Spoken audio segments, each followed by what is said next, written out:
ఒక నెల రోజుల క్రితమే మనం ఉత్తరాలు రాయడం మొదలుపెట్టాం.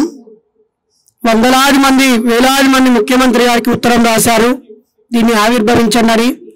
మనం రాసిన ₹1 ఉత్తరం వల్ల దీన్ని ఓపెన్ చేసిరని మనం గర్వపడక్కర్లేదు. పోయిన సంవత్సరం ఇదే సమయంలో ఇంతే 1000 మందిని కూర్చుండి ఒక గట్టి నినాదం ఇచ్చాము. మంచి మనసుతో గౌరవ ముఖ్యమంత్రి గారు ప్రజలందరికీ అందుబాటులోకి తెచ్చినందుకు ఒక్కసారి ప్రభుత్వానికి చప్పట్లతో కృతజ్ఞతలు. ఇప్పుడు మళ్ళీ రెండు కొత్త డిమాండ్స్ ని ప్రభుత్వం చెవులో వేయాల్సిందిగా మీడియా ద్వారా మీ అందరి సోషల్ మీడియా ద్వారా కోరుతున్నాం. ఒకటి, కుల నిర్మూలన కోసం ప్రభుత్వాలు తమ శ్వేతపత్రాన్ని విడుదల చేయాలి.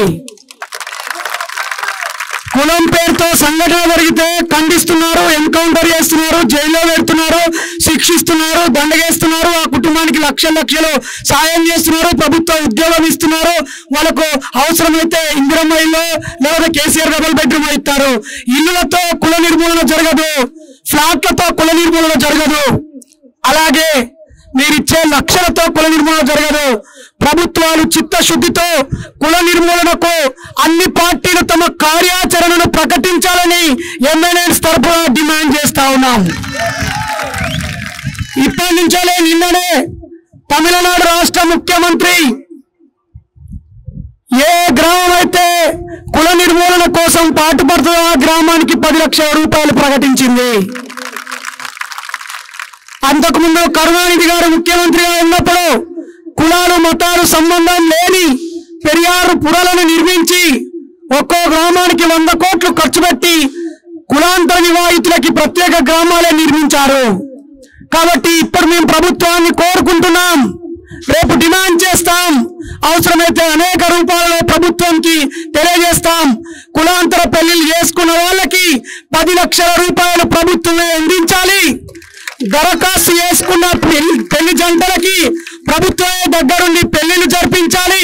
ఒక పోలీసు ఉన్నతాధికారి, ఐపీఎస్ అధికారి, ఒక పాలనాధికారి, ఒక ఐఏఎస్ అధికారి, ఒక న్యాయ వ్యవస్థలో జడ్జి స్థాయిలో ఉన్న వ్యక్తి ముగ్గురితో ప్రతి జిల్లాకు ఒక కమిటీ వేసి ఎవరైనా మేజర్ అయిన వాళ్ళు కులాంతర పెళ్లి మతాంతర పెళ్లి చేసుకుంటారని దరఖాస్తు చేస్తే రహస్యంగా పరిశీలించి వాళ్ళపై నేర కేసులు ఉన్నాయా, ఇంతకుముందే పెళ్ళైందా, ఇది దొంగ పెళ్ళ, ఇలా రకరకాల విషయాలు తెలుసుకొని ఆ జంటకి ఒక అపాయింటెడ్ డేట్ ప్రతి నెల ఒక రోజు ఇచ్చి సోమవారం ఏ విధంగా అయితే ప్రజా దర్బార్ నిర్వహిస్తారో అట్లనే ప్రతి నెల మొదటి సోమవారం గాని లేదా మొదటి ఆదివారం గాని కులాంతర మతాంతర పెళ్లిళ్ళు జడ్జి, కలెక్టర్, ఎస్పీలు చేయాలని డిమాండ్ చేస్తున్నాం.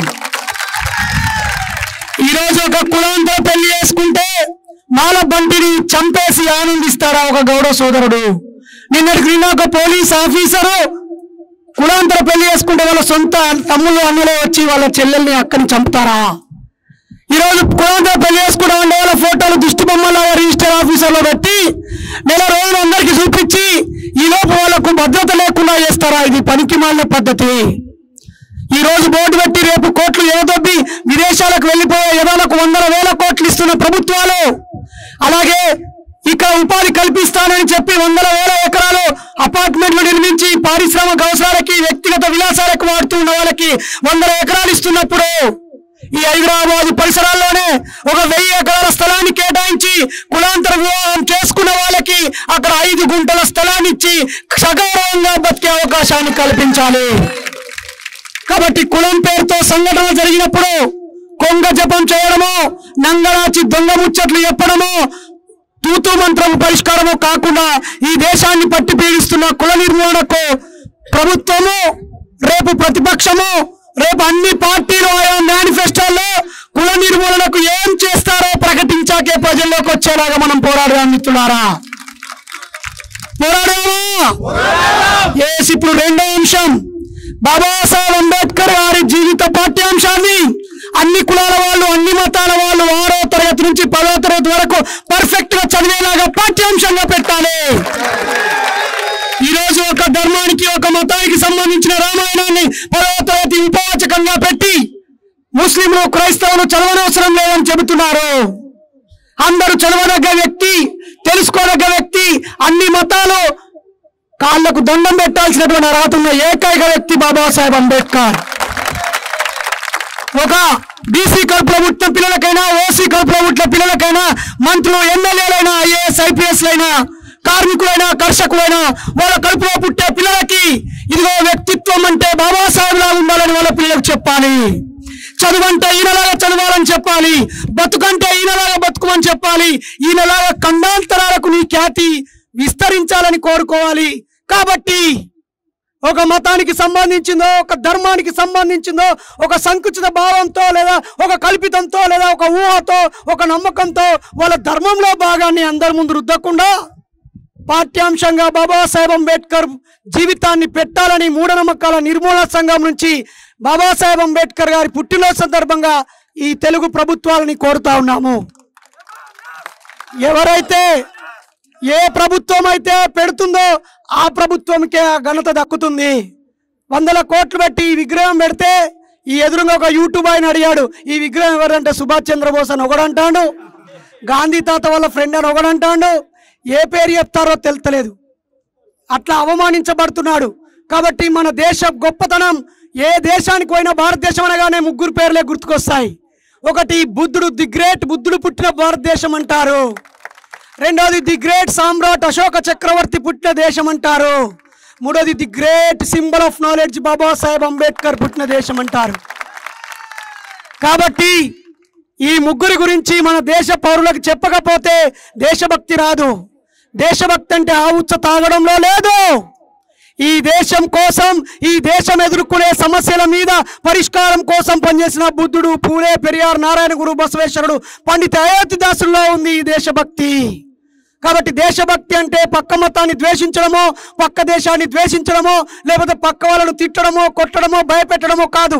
ఈ మట్టిని ప్రేమించి కలుషితం కాకుండా చూడడం, ఈ గాలిని ప్రేమించి కాలుష్యం కాకుండా చూడడం, ఈ పర్యావరణాన్ని పరిరక్షించడం, ఈ దేశం ఎదుర్కొనే సమస్యల మీద చైతన్యంతో ఉండి తాను క్రమశిక్షణగా ఉండి తన కుటుంబాన్ని క్రమశిక్షణగా ఉంచి తమ పిల్లల్ని క్రమశిక్షణగా ఉంచి తన చుట్టూ ఉన్న చెత్తను కడిగివేయడమే నిజమైన దేశభక్తి.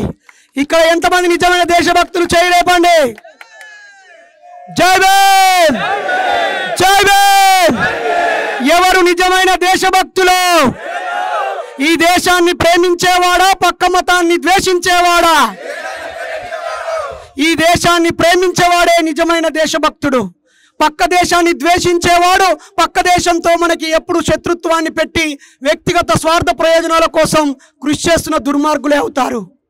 కాబట్టి మిత్రులారా, ఒక పిలుపుతో ఎలాంటి పోస్టర్ వేయకుండా, కరపత్రం వేయకుండా, పాంప్లెంట్ వేయకుండా, ప్రెస్ మీట్ పెట్టకుండా, యూట్యూబ్లో వీడియో పెట్టకుండా, కేవలం వాట్సాప్లో ఏప్రిల్ 14న నేను, నా భార్య, 2 పిల్లలు బాబాసాహెబ్ అంబేద్కర్కి సెల్యూట్ చేయడానికి వస్తున్నాం అనగానే మారుమూల ప్రాంతాల్లో నుంచి దాదాపు 80 జిల్లాల్లో నుంచి ఒక 1000 మంది వీడికి వచ్చేసినందుకు మీ అందరికీ తల వంచి ఎంఎన్ఎస్ ఫౌండర్స్గా కృతజ్ఞతలు తెలియజేస్తా ఉన్నా.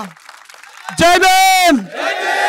ఇప్పుడు గౌరవ సుజాత టీచర్ 1 నిమిషం మాట్లాడి మనం బ్లాక్ సెల్యూట్ చేసి ఇక్కడ నుంచి వెళ్ళేప్పుడు ఇద్దరిద్దరు వెళ్తూ ఉంటే తలా ఒక బాబాసాహెబ్ అంబేద్కర్ ఫోటో ఇస్తాం. మీకే ఒకసారి మీకెవరిచ్చి ఇల్లు ఇంకా ఇవి సీలేదు వేయలే, మీకు ఇట్లా వచ్చినాయి అని. సో ఇది ఫోటో మాత్రమే కాదు, స్టిక్కర్. మీ ఇంటికి వెళ్ళి కనిపించినట్టుగా బీరువాకి వేయచ్చు, గోడకి వేయచ్చు, మంచి పబ్లిక్ ప్లేస్లో వేయచ్చు. ఇది ఫోటోలాగా ఇలా తయారు చేయించడానికి మన పట్నం వెంకటేష్ అన్న, లోకేష్, నజీర్ అన్న చాలా కష్టపడారు. ఒకసారి చప్పట్లు కొడదాం వాళ్ళకి. విఠల్ సార్ మన కోసం మజ్జిగ ప్యాకెట్లు పంపించారు. రాజా సార్ మనకి కండువాలు పంపించారు.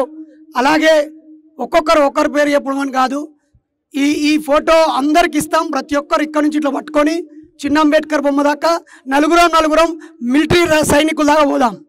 ఓకేనా? సో మన ఎంఎన్ఎస్ ఫౌండర్ సుజాత టీచర్ ఒక బ్యానర్, ఏది బ్లాక్ బ్యానర్, అది కాదు వేరేది, అది కాదు, చూడండి ఒకసారి. అందులో కాదు, సుజాత టీచర్ గురించి ఒక మాట చెప్పాలి. ఆమె జీవిత భాగస్వామ్య కాదు. ఈ ఏప్రిల్ 22వ తారీఖు రోజు లాస్ట్ వర్కింగ్ డే అయిపోతుంది.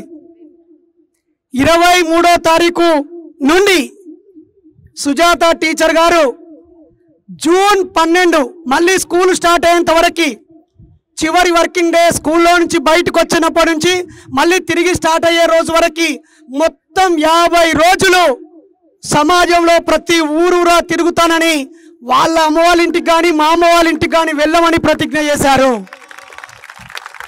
సో ఒక 2500 కిలోమీటర్లు నేను ఆవిడకు సపోర్ట్గా ఆమెతో ప్రయాణిస్తాను.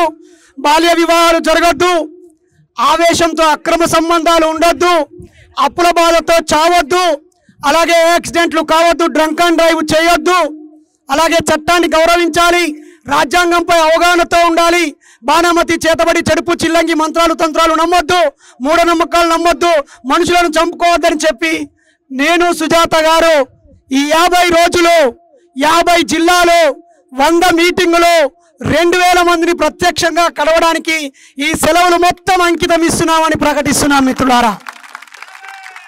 సో ఇప్పుడు సుజాత గారు ఒక నిమిషం మాట్లాడి ముగించాల్సిందిగా కోరుతున్నాను.